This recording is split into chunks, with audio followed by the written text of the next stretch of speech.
Alright, here we are again with another first impressions review on my latest knife purchase. This one happens to be another addition to my buck knife family. This is the 113 Ranger Skinner. And this is exactly what you see when you open up the box when you first get it.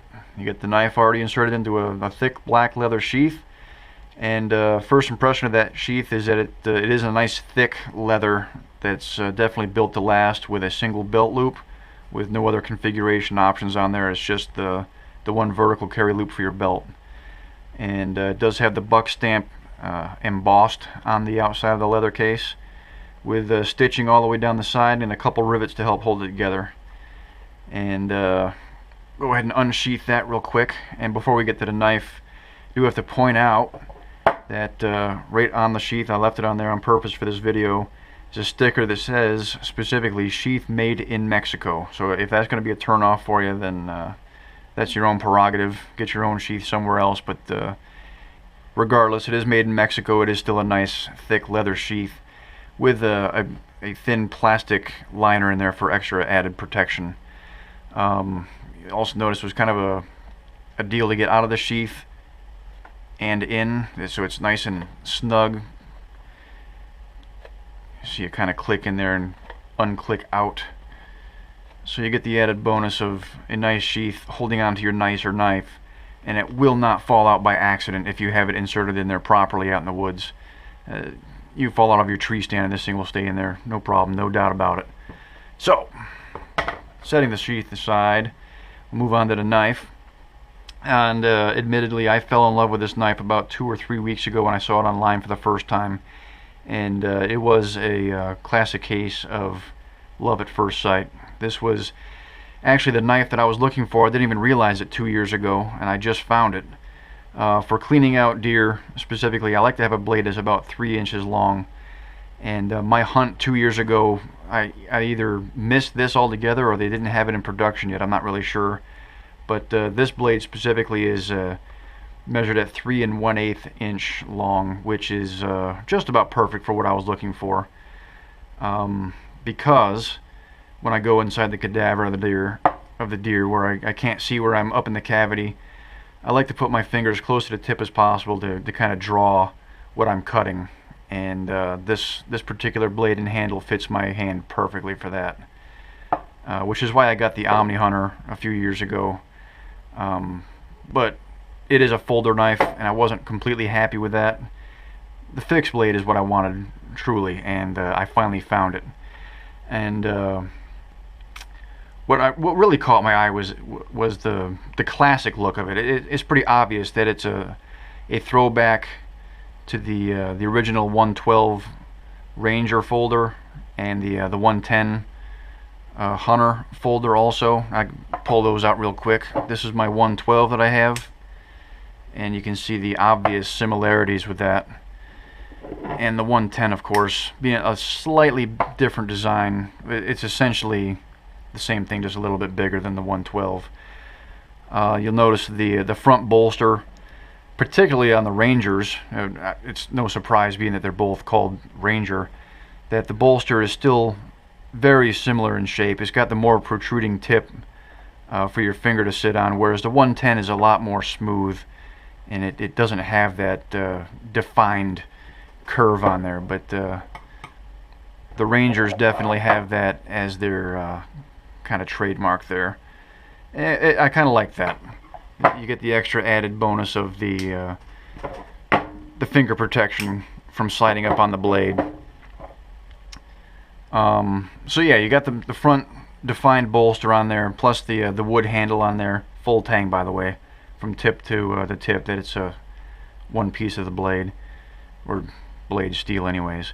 You got the wooden handle, you got the brass pins, the brass bolster, and of course the blade, all adding up to a nice classic looking knife that is it's a timeless design. This will never go out of style as far as I'm concerned. And continuing on with the knife specs that I liked about it, it does have a nice semi-unique grind on it, which kind of helps accentuate the belly of the blade, which it essentially is a Skinner, where you have a thicker belly, whereas you pull out that Skinner, or the Ranger again, You got the classic clip tip on there. Obvious difference between that and the actual Skinner knife, which is actually similar to my Omni point, or Omni 10 point, which is also a skinning blade, which is another added bonus for what I was looking for. And out of the box, if you can hear that, that is razor sharp out of the box. There's absolutely no need to touch that to the stone before I decided to use it. So I was really happy about that, which is expected with the US made buck blades. And going to the top of the blade, going on the spine, there is no jimping. Really don't have to go into too much detail about that. If you have a classic buck knife, you know what they are. This is virtually it, just in a fixed blade fashion. No jimping on top. It does have a small choil for choking up on the blade for any finer work or cutting or grinding or whatever you have to do. It does have a kind of a sharpish point on it right there. It's not sharpened, but it is a protruding point that may or may not wear and tear on your finger if you choke up on it for a long period of time. But it's nice to have the option. If it was a little bit rounder, a little bit more open, it'd be a little bit more usable, but definitely not unusable the way it is right now. And if you flip over on the other side here, where it's actually got the buck mark, let's see if I can get my lens up here so you can see a little bit better. And it is clearly marked buck, and it's a 113, and it's got the little hieroglyph there for its year marking. This one in particular is the year for 2015, which is actually the first time I've gotten a brand new knife that was actually made the same year.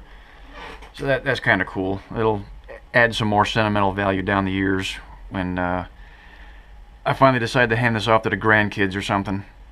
And also underneath there, you probably already saw it, it is stamped USA made also. Yeah, so if there is any complaint with the knife, I say that lightly, it's not a complaint. The knife handle is kind of on the side of maybe a little small, but for my application, you know, I'd be choking up on it like this pretty much, or working on it like this, or kind of drawing my cuts. This is plenty of a sizable handle enough to be usable and comfortable at the same time, even though it doesn't have any finger grooves or any other kind of gripping device or mechanism on there. The smooth handle is going to be very comfortable to use and very usable at that. Really not a whole lot more to say about it. I mean, it's a good looking classic buck knife with good classic buck traits and characteristics that are built to be used, and not just sitting in your trophy case to stare at. This is a good looking knife that's going to be doing a good job, and it's meant to do that job, and I'm very much looking forward to putting that to a good practical application this fall, where hopefully I'll have another review of it actually being used on a deer. But until then, that is the Buck 113 Ranger Skinner, just like the other Skinners. It's built to last and built to work. And if you have any questions, feel free to write. And yeah, thanks for watching. Buck Ranger 113.